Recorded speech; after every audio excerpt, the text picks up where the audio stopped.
me, the idea of being an adult has never been a good one. It's been filled with responsibility and fulfilling expectations of providing and just being that person that adds value to the family. It's never been an idea of like, having fun and like, being free. It's more of like responsibility, adding to the family values. So I've never been excited to be an adult, to be quite honest. Growing up, I think adulting was all about, having all that freedom. But you grow up and you realize, yes, the freedom is there, but the responsibilities pile up. I thought being an adult was having my own house, having my own family, and just making my own rules. I think adulting has always been such a romanticized feeling of like, once I get to a certain age, I will be able to do 1, 2, 3, 4. But then once you get, like the funniest thing about our generation or like in life in general is that like you realize that once you get there actually isn't that much or like you're not even there yet, and you constantly need to redefine who you are and like reestablish who you are and reestablish your goals or like reestablish what your ambitions are. Most of your life is spent at work. Nobody tells you that, when they say, so what do you want to be? And you want to pick something out of the blue and no one says, oh, actually, half your life is going to be spent doing that with people you don't actually like, with a boss who's very unreasonable and gives you deadlines he can't meet. If I was told when I was 12 years old acting out to be mature and old, they should have said, keep being a kid, enjoy it. Because being an adult is a lifetime imprisonment, which I'm suffering right now. I thought adulting was so easy. I thought it's like, grow up, get a job, and that is that. But when I'm experiencing it right now, it's like, shit. You have to be responsible, pay your own bills, and who wants to pay their own bills? Like, honestly, if I didn't have morals, I would have a blesser, to be honest. I was just excited about wearing and dressing up for work and closing deals and doing all that nonsense, but like, it's not that exciting. I wasn't having any expectation, but I'm defining it. You know what I mean? I'm defining what it is to be a dad, to be an adult, to be working, to have bills, to try and make money, I'm defining it for myself in a way that I haven't been taught. Although, yeah, it's been tough. There's been some bumpy rides. I've made some bad decisions. But honestly, I am learning from that. And I hope that in the future, they build my character and make me a better person.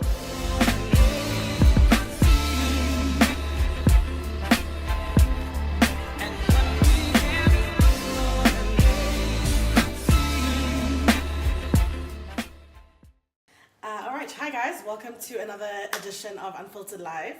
Today, as you saw from the episode, we'll be discussing adulting with our very special guest, Sarah. Hello. And she's a lifestyle writer. I am a lifestyle writer. All right. So I guess we can go straight into it, guys. For you two, and adulting also has many definitions. So for you two, what is the definition of adulting, first and foremost? I think it's like successfully keeping yourself alive as a start, and also just laying your own foundations to like your next level, right? So you're not necessarily, it depends, like getting a leg up financially or whatever, like from your parents. So it's, I think, paying your bills is like the broad definition to me, but also like making decisive steps for like laying foundations for your future. And I think for me, just being responsible and making sure that you stay. I think that's alive. good. Adulting. Yeah, For me, just the being adulting responsible, and making sure that you just meet your financial commitments. That like really, that's. I for feel me. like both of you described what successful adulting is. Like for me, adulting is that you have to now be in the space. But whether or not you meet your financial goals is whether you're good at it or not. Yeah. For and other goals. I mean, just also socially, adulting successfully, having good friends, having good relationships with yourself and with other people. I don't know. I just get a sense that also we sort of have put too much pressure on ourselves, maybe as millennials or maybe as relatively young people, because you just look at your parents and like, oh my God, I know that my mom by a certain age was married, by a certain age had already had kids. By I think by the time she was 25 and my dad was like in his early 30s, they had a house. I'm just like, how did you manage? And I think they had 2 or 3 kids already. You know what I mean? So like, for me, that like, okay, that's hectic. But I think like as much as it's successful adulting, it's also now whether or not you're a success at it, the responsibility sits at your feet. Like, and I think that's overwhelming for a lot of people. Suddenly realizing that we grew up, in different ways. Obviously, it's different people, but for some people, regardless, actually, now you've got to figure it out. Whether it is how you're going to pay your rent, or paying your pension fund, or I don't know, all of these things. But now suddenly you wake up and that responsibility lies with you. It's not your parents, it's not your grandparents, it's not your big cousin or aunt, uncle. It's you, and you have to face that squarely. Okay, but now going off, what Mangi was saying, in terms of comparing to the older generation or our parents' generation, I feel personally like we shouldn't. Because I think what? No, really, I think we shouldn't compare ourselves. I thought you meant we shouldn't adult. No, I'm here for it. I wish. But I don't think we should compare ourselves because I just don't think financially it makes sense. How much things are. And if you look at the property market now, for a small bedroom where your kitchen, you can literally do this, cook and sleep, and you're paying and it's for 1 million, what in Sandton. Yeah. It just was not, housing market, whatever, was not like that. And even now it's apparently it's almost impossible for people to own homes. So comparing it to 20 years ago, even though for them that was success, and there's nothing to be said negative about that and reaching their goals, I just feel like saying, okay, now we should be having a house and what when houses start at 1 million, like I said, for a 1 by 1 square foot, it just doesn't make sense. But I think for me, my biggest issue with that, and I agree that we shouldn't be comparing, but the gripe that I have is that I just don't think that we were prepared for this. No. In any capacity. I mean, for me, it was just just make sure you go to school, get good grades, get into uni, get a JLB, and just figure it out, Oh, it was once you graduate and you get a job, life is going to fall into place. Life will fall into place. That's when it starts getting weird. You know what I mean? So I just think they did a really shitty job. I mean, it's not just our parents, but as society, and if you look around, it's not just in South Africa or in Africa. You see people complaining the world over, at least people of our generation. So I mean, I think as much as I agree we shouldn't compare things to how it was for our parents, I think also there's benefits to it, right? My dad has never worked for anyone other than his current employer. That's 30, almost 40 years that he has been in the same job. And we can't get our heads around that, right? 5 years, I'm like, whoa, and that's a long time. And because we're not tied down with houses and whatever, it makes our lives much more flexible. So you could up and leave tomorrow and go live on the other side of the world. And, we have flexibility, and I think that's part of our adulting. We're able to now say, well, actually, screw this, I'm done here. Pick up and leave. In a way that our parents weren't able to, which I think is kind of cool. I think my mom also has this thing where for her, if I were to study forever, she kind of would keep paying, if that makes sense. So if I said, okay, now I want to go do my master's in the UK, I know she'd sponsor that. But if it's time to work, it's okay, go work. So for me, it's do I ever want to leave school? Well, I have already, but I mean, I keep wanting to should I study? Because then there's ways where she's go overseas again, go see this, which I think is so nice that she gives me that kind of offer, because for her it was 21 or whatever, you graduate, you get to on your own. And now it's a lot maybe there's also, like you said, the whole thing of parents also aiding us in not being ready yet, because there's so much on offer from them. Still to be girl, I got you. If you want to go do your PhD full-time in Scotland, go type of thing. I mean, you can give your mom my details. I mean, if you're not going to take her. She can take over my school fees right. Okay, guys, so what is the one thing in terms of adulting that you guys wish you were better prepared for? Obviously, we've spoken finances. What exactly? It is finances, but tax. That knocked me for a six. And I've been a freelancer for the last 2 years, and figuring that whole thing out. And you're just wait, 25% to who, for what? Like, and I really believe like I could have missed out on some like life orientation stuff or like some computer science or something to have like, even if it was a month's worth of like tax and matric, to just be like, this is what it all means. And like, instead you got home economics finance. I mean, I'm not complaining. I'm complaining. No, but I mean, like, in all seriousness, and not even knowing who to speak to at SARS. And actually, the gag is that you don't go to SARS to sort out your taxes. You just go to SARS to hand in your forms. Like, and those sorts of, like, taxes really, that was really a nightmare for me. And I avoided it for a long time. Because I didn't know how to do it. Me too, I was I'm going terrified. To be Hill, DMX, like I'm going down because like I don't know if I'm supposed to, they take off the amount every month, but then people are like, you haven't done your IRP5, you haven't gone submitted. I'm like, I was take it terrified. already. What am I doing? I think just the schooling, the way it was just set up, from I guess primary right through to high school, right through to uni, like it just does nothing to prepare you for what's next in your life. So I think for me, even basic things like, guys, you need to start saving, even if you've got an odd job, just like things like that.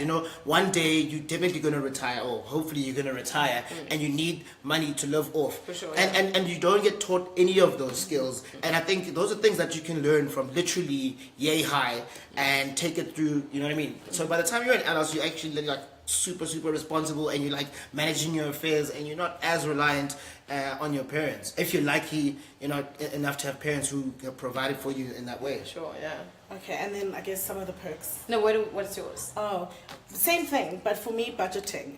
Because it feels like a drag, is what I'm saying. It feels like a drag, but also it like goes hand in hand with the two things. So for me, it's like it's not like I don't know how to budget per se, but I've always kind of been handed what I needed or wanted in a way. So I haven't really learned how to be like without and like make sure that like budgeting happens. Like if I really need a sort of a handout, whatever, this month, I can find it from my mom. She will help me, type of thing. So really budgeting for the big things, because even now I've said, okay, in my head, houses are unaffordable for the next foreseeable future. So let me focus on things like holidays or rent, or making it month by month.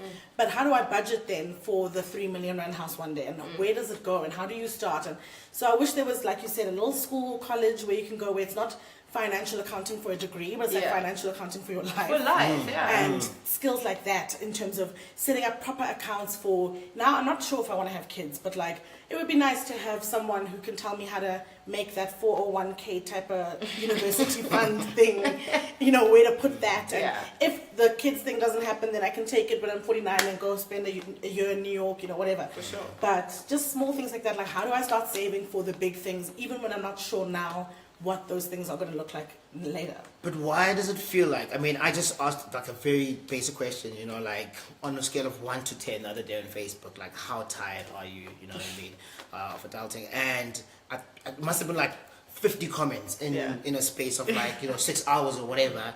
And everyone was just like, bro, I'm 1,000, on your scale. So don't even. No, I was like, the limit does not exist. I'm so done. So, but why? For me, I feel like why is everyone is like either hurtful or like is seemingly struggling? Because I was looking at some of my friends who I would put them in like that high income earner bracket. Yeah. And these guys are like, yo, I'm seeing flames.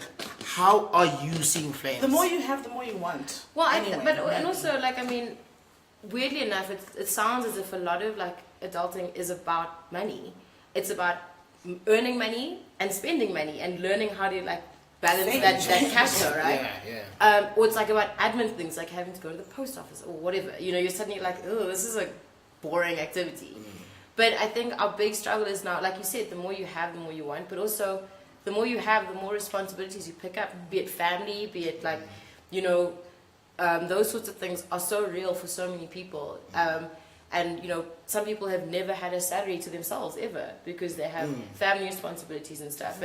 And I think when you have the scope for more of that, your family maybe has more expectations of you. I think also if you're making high earning, like at first you're like, okay, my dreams are to go to Durban when I'm 23, but now I'm 30 and I've been working for 16 years or whatever it is. Why am I not like just able to go to Paris? And then I'm 35 now. Sure, Where's my home that I'm owning? I'm still renting. So there are different things that you start wanting the more you earn anyway. So high earners, maybe we are struggling with, okay, how do I keep up with rent, or how do I get groceries, whatever. And they're like, how do I get that house in Sandton that I thought it would be possible at 30, or that I thought would be possible in my position, in my job, things like that. So I think maybe that's the But I struggle. think also like adulting is kind of realizing that what we thought and what is are two very different things. 100%. Like that whole thing, and like when I was like 16, I was like, I'll be a young mom at like 25. At 25, I was like, no one makes me responsible for anything. You know, because I was like, what is this? Or you're like, oh, by 30, I'll own a house. Because, I mean, like, to my parents' credit, like, they made it look easy. And I have no doubt that there were times when it was tough for my parents, but they, you know, gratefully never made us aware of how hard that it could have been for them. And then you kind of look at that and I'm like, oh, well, I'm sure by the time I'm 35 or whatever. And now I'm like, no. But even then, I think also in school you get holidays. You don't get holidays from adulting. You get like 20 years if you're lucky, a year, if you're lucky. And then you have to take it, you know, leave, 15 days at a time. So I just wish that maybe there was like a June, July holiday. Maybe even if it was just once a year where you can just be like, woo, okay, we're all on back, we're all like, that's we're December, all chilling. But even then, But some even people don't get December. Even then. Like, some people don't get December. I mean, a week is I not would- enough for some yeah, people, but that's there true, are some people who January 2nd are back at work. Yeah. Between December and Jan, like people are at work sometimes. You just want polar and maybe winter because it's cold. I do feel though that we live like more fulfilling lives and just like richer lives compared to the previous generation. I mean, they just didn't have the luxury, like you say, to pack up and go, and maybe you get a JLB in London and be like, yo, wifey or hubby, whatever, deuces, there's this Or opportunity. government, I'm going Or, to. I mean, I I'm mean, talking we about can't even white judge it. folks. We I'm talking can't- about even white folks, you know? No, they've been doing that. It's true. So do you think that the adulting experience is different based I think on... it's so different. Yeah. I think first of all, there's trust funds where there might not be others, and I also think that when I went on holiday this December, we saw this family and everybody was a high prominent something in commerce. So there was an Investec like CFO, and then there was like Discovery Health's like marketing manager. It's not exactly this. Yeah. But it was just white people, and they weren't all related. Yeah. But they were all, and then this one was married to this one's daughter, and that also makes adulting easy because once you get into there, you're already in the club because you went to the same synagogue, you went to the same schools. Oh my God, what do we play rugby? Just like that. I mean, it's a lot, but that's the thing for me is that it's smooth transitions. We are entering spaces like media and things like that for the first time. We don't have a lot of Auntie Mang Mang over there who's going to give us an internship, who's going to, help us rise and marry this person. Like, we're starting a lot of things in industries for the first time, which is something that we can give our parents credit for because I'm an artist and my mom, she's such a good writer, but it's something that would never have been able to. I wasn't going to pursue it. So I just think white people do have it easier in a lot of ways because these industries they've been in, and then they've got comfort. And you can't deny generational wealth. That is the thing. They're lads. And that's for me. It's different. So that article that and then black tax. Don't get me started. White people, no. There was a millennial the other day who wrote like an opinion piece and who was just like going on American, who was going on about why we are just like complaining about it, like what the fuck did you guys expect? Quite literally, that's how she put it. I was quite like angry. I was like, well, what do you mean? We just know what to expect. But that's the thing. You know, she just feels like that we're complaining for nothing. So do you feel like though that there's an aspect of it just being bratty and I just think being there's an spoiled? aspect of it that is a joke a little bit. I think for sure. Social media, we exaggerated for humor. I do think there's a bit of it that we're like, adulting, meanwhile some people are okay. Yeah, okay. So I don't think and also people like we complain. give each other like pats on the back for dumb things, right? Like you're just like, picked up my dry cleaning today. Or I remembered to do my laundry. I took the trash out. Like basic functions of living, and we're like, you did so good, well done. And which I think that's fun. I think we do ham it up, right? But I do think there is that gap of like what we thought and what is, and you're just like, you are shocked like all the time.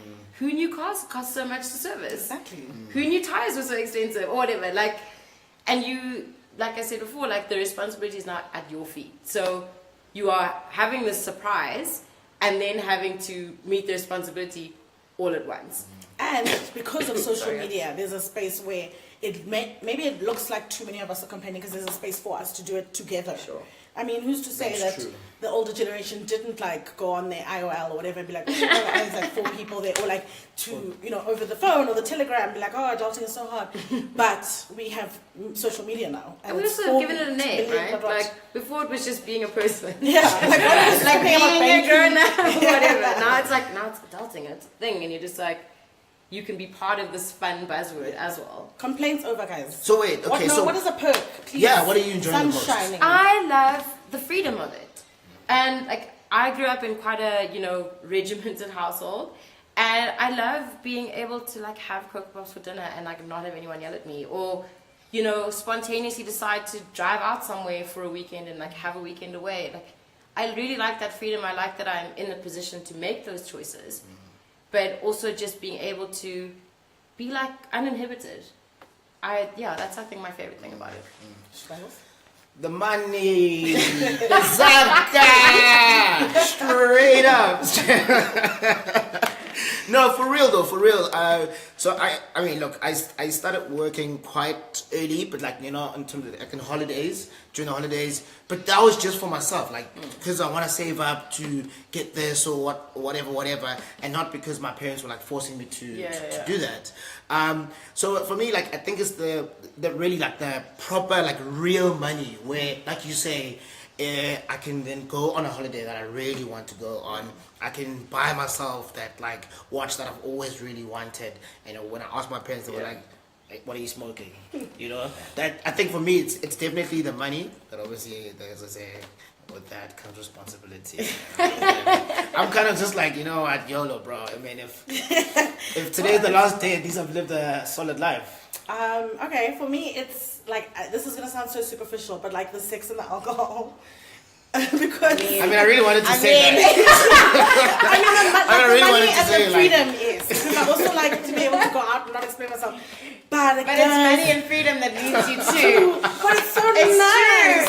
It's so nice to go out for drinks on a Thursday because I want to, or come home and have a glass of wine on a Monday because I want to, and nyoba everybody because I want to, and have sex with anyone because I want to, and orgasm on my time because I want to. Thank you. Not that she's doing the following though. But what's wrong if she is? Well, not everyone. That's what I'm just saying. So like, don't bring up with me.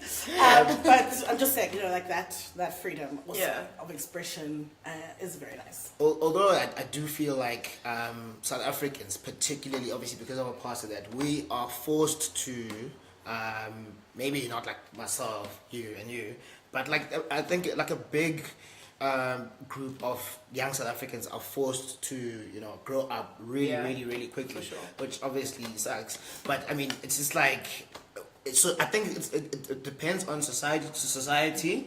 I just think like obviously Americans are just big whiners because they've been having a good. Americans obviously and white folk. Say what's up. Say what's up. I think like another kind of weird thing. I think adulting is a part of like there's a lot of strange kind of things you have to get your head around. And for me, they're two things and they're kind of related to each other. But the one is being an adult and being my parents' kid, and like that is and that transitional phase. Like right now, like kind of moving. Like I'm completely independent from my parents, and like I live in a different city and whatever. But when I'm at home, I'm still their kid to some extent, and like transitioning into like where my mom is asking me for advice now, and like you know my parents are both still working and everything, but I have a different view of the world and different understanding, and they take me seriously as that. Like I find like that is part of I think kind of the kind of growing pains of adulting, and especially like in your mid to late 20s and establishing yourself as early 30s. I think it also comes like a not black parents, the thing is, no matter how much you make, how independent you are, how in a different city, when you're at home, I feel a lot of the times the opinion of the parent is still gonna like trump. You know what I mean? Like that they're asking you for advice, that they care to listen is like so wonderful and foreign to me because I mean they do give you space for whatever, but then at the end of the day it's like okay, but the elders are the elders and that's it. And that sucks for me as a very outspoken youth because growing up. But like when do you flip over? Right? When do you cross over into being in some sort of realm of almost the like when elders? they die. Okay. Like I'm then, sure. you know what I mean? Like, if there's someone older than you, it's always that. Yeah. Okay.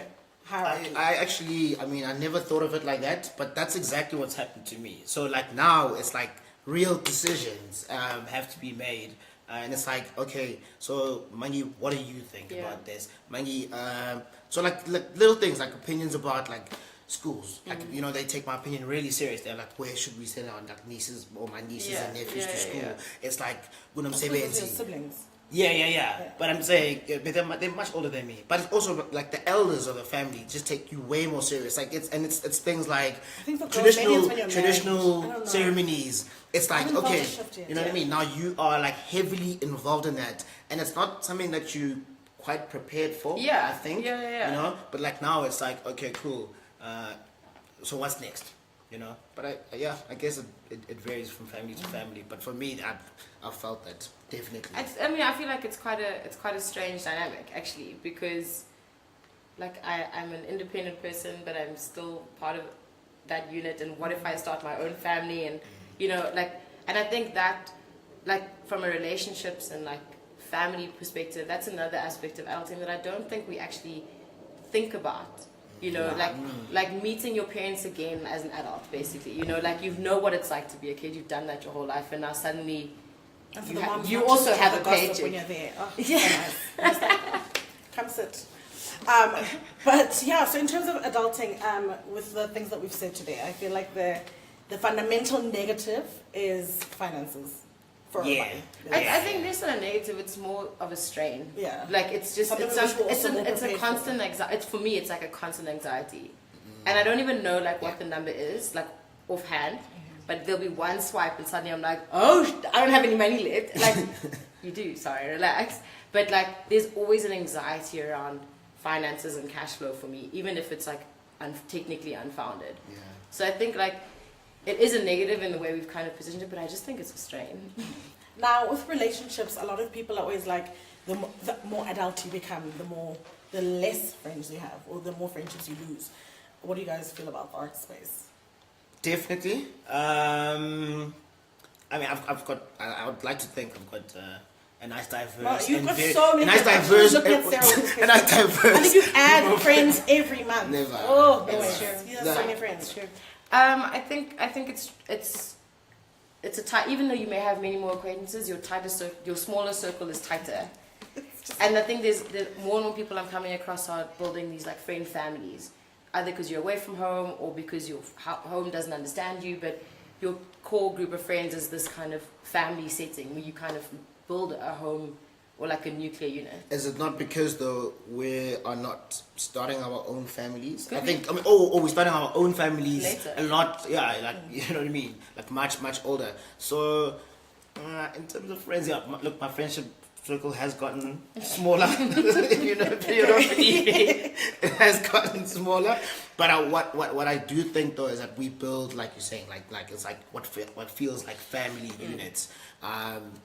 I don't, to be perfectly honest, I have no idea when I'm gonna have kids. Like genuinely, I thought by this age, but now I'm just like, I could totally do without kids because especially because of the finances. Yeah, mostly because of the finances. But also, you just like have to keep someone alive forever, and like you just have to care all the time, and like you can't be selfish anymore. And I'm not saying life is for being selfish, but if you have one, like why not just be able to be like, no, I'm going to spend 3 months in Paris or whatever, and I'm gonna do this. I'm gonna go out tonight and get fucked. I'm gonna do whatever, and not worry about like there's something that you have to keep alive, and it's human also because dogs like whatever. But like, although kids could be your retirement annuity, if you raise them right, the idea. How many in people are in sitting in all their African homes? culture, especially my nieces and nephews are watching, in African culture, The only your way elders, is if I'm going to make them all Jackson 5. Then we're going to start singing. I think this is a whole other Unfiltered, actually. This is Unfiltered weird parenting. Anyway, so thank you so much to Sarah Koopman. Pleasure. Thank you for having me. That's correct. Nailed it. For being our guest today on the adulting. I feel like you're successfully adulting. I did ask I if you were hope so. married and kids, and you were like, no, I'm not. So we're like, okay, we're in the same-ish place, adulting-wise, all three of us. But thank you so much to my assistant, Mangi. Also I'm not successfully adulting. I want to be perfectly honest. And I want the world to know you have that enough money to go on holidays. I feel like I'm drowning. I'm just not achieving the things that I want to achieve. But that's I feel straight like from this is also from the outside, but I feel like this is also not your moment. I'm just saying. And that's me, peace. Thank you so much for joining us. A good night. Bye. Unfiltered.